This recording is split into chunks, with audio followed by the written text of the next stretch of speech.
DB office একটা রাজনৈতিক কার্যালয় হিসেবে ব্যবহৃত হতে পারে কিনা? সহজ আনসার হলো নো এবং না। এখন প্রশ্নটা হচ্ছে যে এই যে 6 জন সমন্বয়ককে যে ধরে নেওয়া হলো, আইন কি বলে? যেহেতু আপনি আমাকে জিজ্ঞাসা করেছেন যে আইন কি বলে, আইন হচ্ছে কেউ যদি কোনো ফৌজদারি অপরাধ করে অথবা ফৌজদারি অপরাধ করার একটা সম্ভাবনা আছে, তাহলে তাকে 54 ধারায় পুলিশ বা র্যাপিড অ্যাকশন ব্যাটালিয়ন, বিজিবি, সেনাবাহিনী, ইভেন সাধারণ জনগণও কিন্তু তাকে আটক করতে পারে। সাধারণ জনগণকেও কিন্তু এই ক্ষমতা দেওয়া আছে।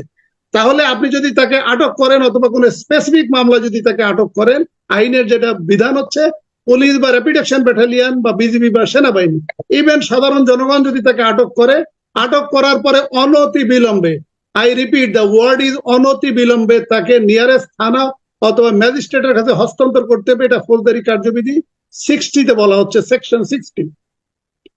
অনতি বিলম্বে বলতে এটারও আপনাকে একটু ডিফাইন করি এবং জনগণকে একটু অবহিত করি।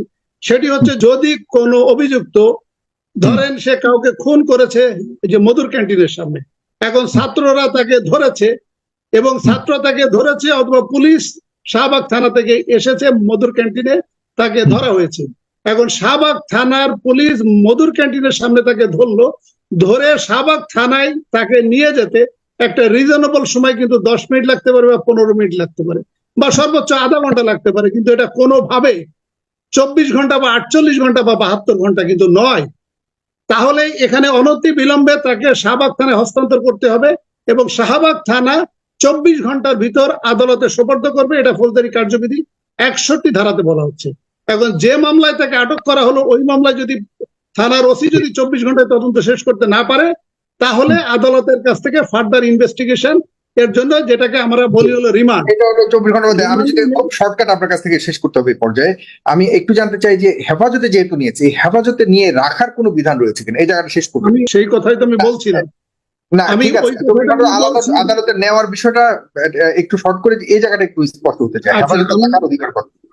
জি, আমি ওই কথাটাই আমি বলছি যে পুলিশের হেফাজতে নেওয়ার কোনো বিধান আইনে নাই। যদি এটা আদালত যদি তাকে ফার্দার ইনভেস্টিগেশনের জন্য যদি সুযোগ দেয়, সেটাকে বলা হয় রিমান্ড। সেই ক্ষেত্রে পুলিশ হেফাজতে নেওয়ার বিধান আছে। আর আরেকটি হচ্ছে যে আমাদের যে সাক্ষ্য আইন 25 এবং 26-এ স্পষ্ট করে বলা হচ্ছে যে পুলিশের কাছে কোনো বিবৃতি এটি আদালতে গ্রহণযোগ্য নয়, এবং যদি কেউ স্বীকারোক্তি বা কনফেশনাল বিবৃতি দেয় তাহলে সেটি ম্যাজিস্ট্রেটের সামনে হতে হবে। সেটা আমাদের 7.26-এ বলা হচ্ছে।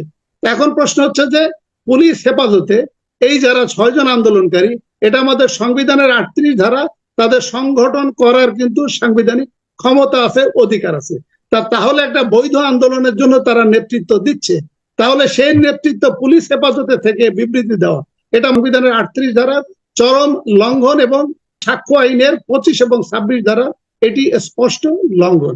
এটা প্রকারান্তরে ডিবি অফিস যে কাজটি করেছে, হারুন যে কাজটি করেছে, এটি সংবিধান লঙ্ঘন করেছে এবং ফৌজদারি কার্যবিধির যে সাক্ষ্য আইন এবং ফৌজদারি আইন এবং পুলিশ আইনেরও সে লঙ্ঘন করেছে। এবং আমাদের যে সরকারি চাকরি আচরণ বিধিমালা 25 ধারারও এটি স্পষ্ট লঙ্ঘন।